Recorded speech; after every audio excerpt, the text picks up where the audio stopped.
Bonjour à tous et bienvenue sur la chaîne Jeux en carton. La gamme Match, je n'ai pas encore eu l'occasion de vous en parler sur cette chaîne, pour autant je possède toutes les boîtes en version française qui existent jusqu'à maintenant et je ne me lasse pas d'y jouer. Aujourd'hui je vais vous parler de boîtes que l'on ne peut pas acquérir en France suite à des problèmes de licence que vous ne pouvez donc obtenir qu'aux États-Unis. En effet, aux États-Unis, la gamme Match s'étoffe avec des licences. Vous pouvez obtenir des boîtes telles que Buffy contre les vampires, des boîtes Marvel et donc les boîtes dont je vais vous parler aujourd'hui, les boîtes Jurassic Park. On va parler du Dr Sattler versus le T-Rex. Dans cette vidéo, donc, je vais vous présenter ce que c'est que cette boîte, comment utiliser le T-Rex et comment utiliser le Dr Sattler et les petites différences qu'il peut y avoir avec les boîtes classiques d'Unmatch sorties en France.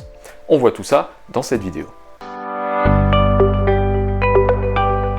Voici donc le plateau et toute la mise en place effectuée pour ce Jurassic Park, donc Dr Sattler versus le T-Rex. Alors, qu'est-ce qu'on peut noter de particulier? Eh bien déjà, évidemment, vous l'avez vu, cette méga figurine du T-Rex. Alors je dis méga parce que vous savez très bien, si vous connaissez la gamme, que les figurines sont plutôt de cette taille-là, donc qui est une taille classique, quoi. Et donc là, forcément, quand on voit à côté, le T-Rex est plus grand, mais en même temps, ça aurait été très bizarre de le retrouver à une taille, à la même taille que les personnages humains. Donc ça, je vais revenir sur l'utilisation du T-Rex. Donc déjà, vous, si par contre vous ne connaissez absolument pas Unmatched et que vous passez un petit peu par là, eh bien, j'ai besoin de quelques minutes simplement pour vous expliquer comment est-ce que ça fonctionne, puisque c'est très simple, le but étant pour un joueur d'éliminer le personnage principal de l'autre, et parfois, certains joueurs ont des compagnons, des acolytes en version française, qui sont ces espèces de pions-là, donc qui correspondent à des personnages. Ici, c'est le Dr Ian Malcolm qui va donc avec le Dr Sattler. Si vous éliminez ce personnage-là, la partie n'est pas terminée, seulement certaines cartes du deck correspondant à ce personnage-là, du joueur qui l'incarne, ne pourront pas être utilisées, puisque le personnage ne fera plus partie de la partie. Par contre, si le personnage principal, donc celui-ci, meurt, donc celui-ci ou le T-Rex évidemment, là, la partie se termine et le joueur adverse est vainqueur. Pour jouer, c'est très simple, donc la règle elle tient vraiment, voilà, vous l'avez ici, donc celle-ci est un peu plus épaisse parce que vous avez quelques subtilités vis-à-vis du T-Rex, mais c'est pas grand-chose. C'est quasiment toujours la même chose, sauf si le plateau change. Par exemple, dans les versions françaises, là, des dernières boîtes, vous avez des règles qui sont liées directement au plateau, donc vous avez un ou deux feuillets en plus, mais ça reste vraiment très court, et donc le résumé des règles est au dos des cartes personnages. Lorsque vous jouez, vous devez faire obligatoirement deux actions, soit vous pouvez répéter même les mêmes, vous avez trois actions que vous pouvez choisir, donc deux actions parmi les trois. Vous pouvez faire une manœuvre, donc qui consiste à obligatoirement piocher une carte, puis éventuellement vous déplacer, donc déplacer les deux personnages, enfin tous les personnages que vous avez si vous en avez plusieurs, ou si vous êtes tout seul, votre seul personnage. Vous pouvez faire une action donc d'utilisation d'une carte à effet, donc c'est la carte avec l'éclair jaune. Donc on va en trouver dans les paquets, que je vous montre, voilà c'est ça. Donc là vous utilisez simplement l'effet, donc c'est considéré comme une action, c'est noté en dessous ce qui se passe. Et enfin vous pouvez attaquer à condition d'être à bonne portée, donc en fonction de votre personnage, vous avez une indication mêlée ou à distance. Ici donc il est indiqué mêlée, lorsque vous attaquez à mêlée, vous devez être au corps à corps avec votre ennemi, donc vraiment collé par des cases reliées par un trait. Et si c'est une attaque à distance, alors il faut que cet ennemi soit dans la même zone, donc la zone, ça signifie simplement qu'il faut qu'il soit sur une case avec le même motif que celle où vous vous trouvez. Donc par exemple ici on a une espèce de motif de feuillage, on peut aussi, si le Dr Sattler attaque à distance, elle pourra attaquer ici, ici, et même ici, puisqu'on a le motif de feuillage, mais par contre à partir du moment où on change de motif, on ne peut plus attaquer à distance. Voilà pour les règles, et donc on poursuit comme ça d'un joueur à un autre jusqu'à ce que l'un des deux joueurs n'ait plus de points de vie, et si jamais vous épuisez la pioche, donc chaque joueur a une pioche de 30 cartes, si jamais vous épuisez donc la pioche, eh bien à chaque tour, à chaque fois que vous devriez piocher, vous perdrez 2 points de vie jusqu'à ce que la partie se termine. C'est tout ce qu'il faut savoir pour les règles. Maintenant, on va parler de cette boîte Jurassic Park Dr Sattler versus le T-Rex. Donc c'est une boîte qui a beaucoup attiré l'attention justement pour ce T-Rex qui est monstrueux. Mais on va faire abstraction de ça, on va vraiment parler du jeu en lui-même. Donc qu'est-ce qu'on peut dire déjà, c'est que lorsque vous incarnez le Dr Sattler, vous avez le Dr Ian Malcolm avec lui. Avec ça, vous avez donc forcément vos compteurs de points de vie. Le Dr Sattler commence à 13, le Dr Malcolm commence à 7, et vous avez cette petite pile de jetons, qui est de jetons Insight, donc ça va être des jetons intuition. Et donc ces jetons-là, vous allez les placer systématiquement lorsque l'un ou l'autre, ou les deux personnages se déplacent. Donc si par exemple je fais une action de manœuvre et que je me déplace de 2 cases, ok, je le déplace ici, je place donc ce jeton Insight en dessous, et puis si je déplace ce personnage-là, je place celui-ci en dessous, et ça ce sera jusqu'à ce que la pile s'épuise, et donc si on n'a plus à placer, ben, vous n'en placez plus tout simplement. Quel est l'intérêt donc de ces jetons Insight? Et bien forcément il y a un lien directement avec le deck de cartes du Dr Sattler. Donc par exemple ici, cette carte qui est très puissante, qui est une carte d'attaque 2 à laquelle vous rajoutez 1 pour chacun des pions que vous allez placer, en sachant qu'il y en a 6, donc vous pouvez faire une attaque 8, et ensuite vous retirez tous les pions, il faudra les replacer. Vous avez des cartes comme celle-ci qui permet d'attaque-défense, qui permet de piocher une carte, et en plus de récupérer un nombre de points de vie égal au nombre de jetons intuition qui sont placés sur le plateau également. On les retourne. Vous avez certaines cases qui vous permettront d'infliger directement des dégâts à chaque combattant adverse qui se retrouve dessus, sur ou adjacent à un jeton intuition. Donc là vous faites l'attaque et ensuite après le combat vous avez la possibilité de faire 2 dégâts supplémentaires, ce qui est relativement puissant également. Qu'est-ce qu'on a d'autre concernant le deck du Dr Sattler? Eh bien on a des cartes qui permettent d'infliger des dégâts, donc là il y a indiqué 0 parce qu'elle inflige des dégâts suivant le nombre de cartes que l'on a dans la main. Donc si on a 5 cartes, on fait 5 dégâts, si on en a 2, on n'en fait que 2. Donc vous allez voir que c'est un personnage qui va devoir piocher assez régulièrement et avoir une main assez conséquente, notamment lorsqu'elle affronte le T-Rex, puisque le T-Rex en fait va pouvoir attaquer de mêlée, mais à une portée un peu plus élevée, donc ça j'y reviendrai juste après. Ensuite vous avez des cartes de défense, donc assez classiques. Par contre là, le Dr Sattler, après s'être défendu, fait 2 dégâts et peut se déplacer, donc peut s'éloigner de son ennemi. Vous avez des cartes qui vous permettent de vous placer n'importe où après une attaque, après avoir subi une attaque sur n'importe quel jeton intuition. On a des cartes qui permettent de soigner, donc ça c'est le Dr Malcolm qui peut utiliser ça. Lorsqu'il l'utilise, on défausse la carte du dessus du deck adverse, donc c'est assez fort pour pouvoir récupérer autant de points de vie que la valeur de boost de cette carte. Donc la valeur de boost c'est cette petite valeur là dans le cercle, donc ça c'est super intéressant. On a des cartes très classiques qui permettent de placer en plus de jetons d'intuition, des cartes qui permettent de se déplacer fortement après coup, des cartes, la classique qui permet d'annuler tous les effets de la carte adverse, et vous avez aussi des cartes un petit peu particulières ici qui permettent de dire que si le combattant adverse est un héros, donc un héros c'est-à-dire que c'est une figurine et non pas un acolyte, alors la valeur de cette carte est de 4 à la place du 1 indiqué. Et voilà donc ce qu'on va pouvoir voir, et donc on a pas mal de cartes qui permettent de piocher d'autres cartes. Donc c'est un deck qui est assez intéressant. Le Dr Sattler en fait va se déplacer, attaquer lourdement et tenter de se redéplacer pour éviter d'être trop au contact du T-Rex. Maintenant on va parler évidemment du T-Rex. Alors la T-Rex d'ailleurs, parce qu'il faut savoir que dans ce jeu elle est considérée comme une femelle.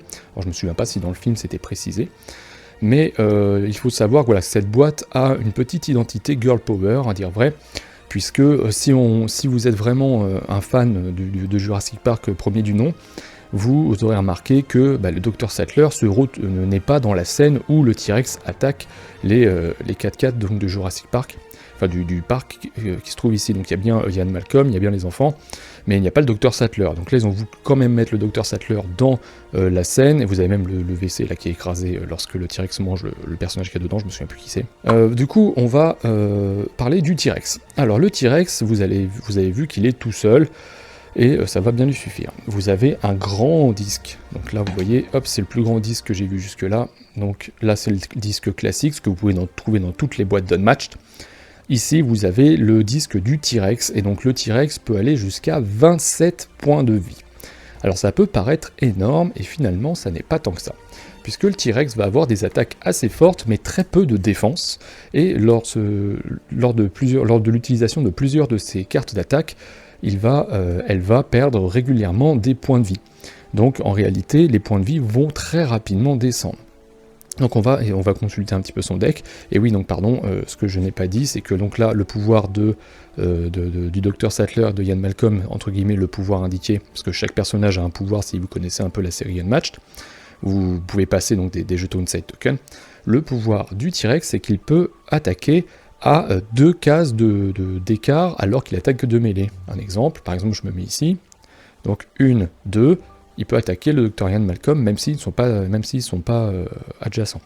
Et deuxième chose, évidemment, comme la figurine est très grande, elle occupe systématiquement 2 espaces. Donc lorsque vous vous déplacez, par exemple si je suis ici, que je me déplace d'une case, je peux me déplacer de cette manière-là et j'occupe les 2 cases, ce qui ne m'empêchera pas d'attaquer en adjacence sur les autres cases que je touche. Voilà. Donc si on regarde un petit peu le deck du T-Rex, on va trouver, qu'est-ce qu'on va trouver? On va trouver des cartes d'attaque-défense que l'on va pouvoir booster. Donc normalement on peut booster que les déplacements, je le rappelle, sauf si par exemple vous avez le personnage du roi Arthur, qui lui permet, donc c'est la première boîte d'un match, qui elle permet de booster ses attaques. Là, le T-Rex permet également cette subtilité de pouvoir booster les attaques. Donc lorsque vous avez révélé la carte, vous voyez l'un en face de l'autre attaque-défense comment ça se résout, et bien vous pouvez vous dire, bah voilà, je vais booster de nouveau. Également le T-Rex, alors il me semble que c'est la première fois que je vois ça dans les boîtes qui sont sorties en VF. Des personnages donc, correspondant, il n'y a pas une valeur de boost qui excède 3, et ici je vois qu'il y a du 4. Il me semble, dites-moi en commentaire si jamais je me trompe, mais il me semble bien qu'il n'existe pas plus que 3 dans les figurines classiques, entre guillemets, pas dans les grands personnages, je veux dire. Et donc voilà, donc le T-Rex, on peut booster cette attaque. Si jamais il remporte le combat, elle inflige un dégât à tous les opposants adverses dans sa zone, donc ça peut aller très vite. Ici, par exemple, donc cette carte, une attaque de 3, après avoir résolu l'attaque, on inflige 3 dommages aux combattants adverses, mais par contre, on subit également 3 dégâts. Donc là, on est vraiment sur une attaque de fin de partie, je dirais, vraiment l'attaque qui permet, ou de fin de partie, en tout cas pour achever, donc soit le Dr. Ian Malcolm, soit pour vraiment terminer la partie, parce que s'infliger 3 dégâts, c'est quand même pas mal. Vous avez des cartes qui permettent d'ignorer totalement la valeur de la carte adverse, donc dans ce cas-là, vous considérez que c'est un 0, et vous attaquez à 3, vous mettez 3 dégâts, et après le combat, vous infligez 2 dégâts, donc vous subissez, 2 dégâts. Donc c'est une carte, pareil, qui est puissante, mais qui vous inflige des dégâts, c'est ce que je vous ai dit au début, c'est que la T-Rex, elle a beaucoup de points de vie, mais par contre, elle s'inflige pas mal de dégâts. Et vous avez des cartes qui permettent, vous avez plusieurs cartes qui lui permettent de rejouer une action. Par exemple, cette carte-là qui est closer than she appears, c'est-à-dire que plus proche que ce qu'elle semble être, on peut déplacer le T-Rex d'une case, piocher une carte, et vous refaites une action. Autrement dit, l'action était gratuite, donc ça c'est très puissant. Ça on en a déjà parlé. Vous avez des cartes qui lui permettent de se déplacer n'importe où sur sa zone, et si elle se retrouve adjacente à des combattants ennemis, elle va pouvoir, le joueur qui le contrôle, faire défausser une carte au hasard. Vous avez des cartes un peu plus classiques ici, mais qui ont une attaque assez puissante, attaque de 5, qui permet après le combat de piocher une carte. Vous avez des attaques défense qui permet d'immobiliser le combattant adverse immédiatement pendant le combat. Vous avez des cartes comme celle-ci, attaque défense, qui vous permet de gagner. Donc ça, celle-ci, elle est assez classique, on la retrouve dans plusieurs personnages, d'avoir une valeur de 5 plutôt que de 3 si vous vous êtes déplacé pendant le tour. Ça, on l'a déjà vu. Des cartes de défense, donc il y en a assez peu, je vous disais. Voilà, là il y en a 2, et puis vous avez très peu de cartes violettes finalement par rapport au deck des autres personnages, donc vraiment le T-Rex est un personnage très offensif, donc il va falloir faire très attention à mon sens, c'est vraiment un personnage qui demande à ce qu'on finisse la partie assez rapidement, puisque sinon elle va subir trop de dégâts de par ses adversaires et de par ses propres cartes. Et donc là, cette carte de défense, elle permet d'être boostée également, on peut booster la défense, donc ça c'est une chose qu'il me semble, je n'ai pas vu dans les personnages de la VF. Et si vous avez remporté le combat, c'est très fort, vous pouvez récupérer cette carte dans votre main, donc ça c'est quelque chose de très important à faire, si vous pouvez booster la carte, donc augmenter votre défense et récupérer la carte pour vous défendre un peu plus tard, ça c'est super important parce qu'il va vraiment falloir gérer les points de vie de la T-Rex. Cette carte, une autre carte qui permet d'être boostée, une carte d'attaque qui permet d'être boostée, et si vous l'emportez, et bien en plus de ça, vous piochez une carte et vous rejouez l'action, donc vous rejouez une autre action, c'est-à-dire que l'action était donc gratuite, par contre vous subissez 2 dégâts, donc voilà, on a une carte aussi qui permet d'aller récupérer une carte dans la défausse, donc ça c'est pas mal aussi, et voilà, on a fait le tour, donc pour cette T-Rex. Et donc voilà, on a vu tout ce qu'il fallait voir concernant cette boîte, donc Jurassic Park Dr. Sattler versus le T-Rex. Donc je le rappelle, cette boîte ne sortira pas en version française pour des problèmes de licence, donc pour des conflits de licence, enfin bon voilà, du coup c'est officiel, Yellow a bien indiqué qu'il ne traduirait pas, ne chercherait pas à traduire les boîtes à licence. Et donc il faut bien comprendre que cette boîte n'est utilisable, n'est mixable qu'avec d'autres boîtes Jurassic Park. Donc on a la boîte, c'est InGen, donc avec avec Grant et les Vélociraptors, pardon, donc qui est très difficile à trouver. Donc évidemment cette boîte est en VO. Concernant la VO, si vous avez quelques notions d'anglais, vous allez très rapidement vous y faire. Et l'anglais est très basique, très simple. Finalement il y a pas mal de cartes qui se répètent, donc vous comprenez des termes. En fait vous avez des termes qui reviennent régulièrement, donc take pour subir ou prendre, draw pour piocher, enfin bon, je vous fais pas des cours d'anglais, mais en soi, pour un jeu en VO, c'est franchement très rapide à s'approprier. Pour y avoir joué moi-même avec des non-anglophones, ça passe tout seul. Donc si vraiment vous êtes intéressé par la boîte Jurassic Park, mais que vous êtes un petit peu inquiet vis-à-vis de l'anglais, je ne vous conseillerais que de peut-être éventuellement regarder de nouveau cette vidéo pour voir s'il y a vraiment des textes sur cette carte qui vous semblent un petit peu compliqués, mais sinon franchement faut foncer, il n'y a pas de souci. Concernant la boîte en elle-même, donc je trouve qu'elle est super intéressante, mais attention, le T-Rex n'est vraiment pas facile à jouer selon moi, puisque c'est très difficile de gagner avec la T-Rex, ou alors si vous gagnez sur le fil, puisque vous avez cette notion de prendre des dégâts pendant que vous faites des attaques qui est vraiment pas simple à gérer. En réalité, ce cadran là, ce grand cadran de 27 points, c'est un petit peu une illusion, puisque vous avez l'impression d'avoir énormément de points, vous avez 2 fois plus de points que la plupart des adversaires, mais en réalité ça descend, ça fond comme neige au soleil, tellement vous subissez de dégâts et tellement vous en infligez à vous-même. Pour en revenir par contre au Dr Sattler et le Dr Ian Malcolm, ces deux personnages sont très très forts selon moi. Pour les quelques parties que j'ai faites, je dois bien avouer que je la trouve assez, assez violente. Les attaques, lorsqu'elle attaque, elle va très rapidement vous allez utiliser donc ces jetons d'intuition qui vont infliger des +1 sur ces cartes les plus fortes, donc comme je vous ai montré tout à l'heure. Donc cette carte là par exemple, elle est surpuissante, puisque lorsque vous allez consommer tous ces jetons d'intuition, vous allez faire une attaque de 8, et donc clairement c'est monstrueux. Alors je n'ai pas les autres boîtes l'autre boîte avec laquelle on pourrait mixer ça, donc les Raptors et le Dr Grant. Je n'ai pas ces boîtes-là, donc du coup, je ne peux que comparer par rapport donc, à la T-Rex, mais c'est vrai que ces attaques-là sont assez puissantes. Lorsque vous allez vous rapprocher, vous allez frapper avec ça. Le T-Rex, comme il a assez peu de défense, finalement, vous allez très rapidement encaisser un maximum de dégâts, et les jetons, donc du coup, sont retirés, mais ils reviennent régulièrement, puisque vous allez vous déplacer, et dès que les deux se déplacent, vous placez 2 jetons. Donc à mon sens, la stratégie, c'est d'abord d'éliminer le Dr Malcolm pour éviter que ces jetons d'intuition reviennent régulièrement. En parlant du Dr Malcolm, ces cartes-là qui permettent de soigner sont assez puissantes également, comme celle qui permet du Dr Sattler qui permet de soigner grâce au jeton Inside Token. C'est clair que là-dessus, elle vous donne du fil à retordre si vous jouez la T-Rex, parce qu'elle va faire que de s'approcher, de frapper et de s'éloigner, et en plus de mettre des sacrés gros coups.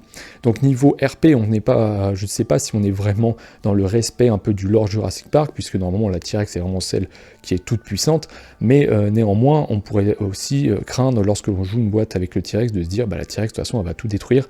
C'est pas du tout le cas, il faut vraiment jouer de stratégie. Donc la boîte je la trouve quand même assez équilibrée, mais il faut quand même faire quelques tours et comprendre les personnages, ce qui est un peu le cas finalement de toutes les boîtes Unmatched, pour pouvoir vraiment se rendre compte de la dimension stratégique qu'il faut pour pouvoir incarner ces deux personnages.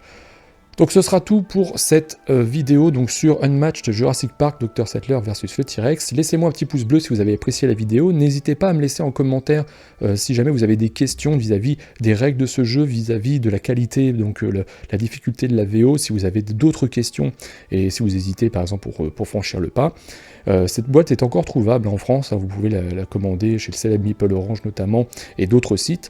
Elle est trouvable, plus difficile par contre de trouver la deuxième. Voilà, donc je vous dis à très bientôt, et abonnez-vous évidemment à la chaîne Jeux en Carton.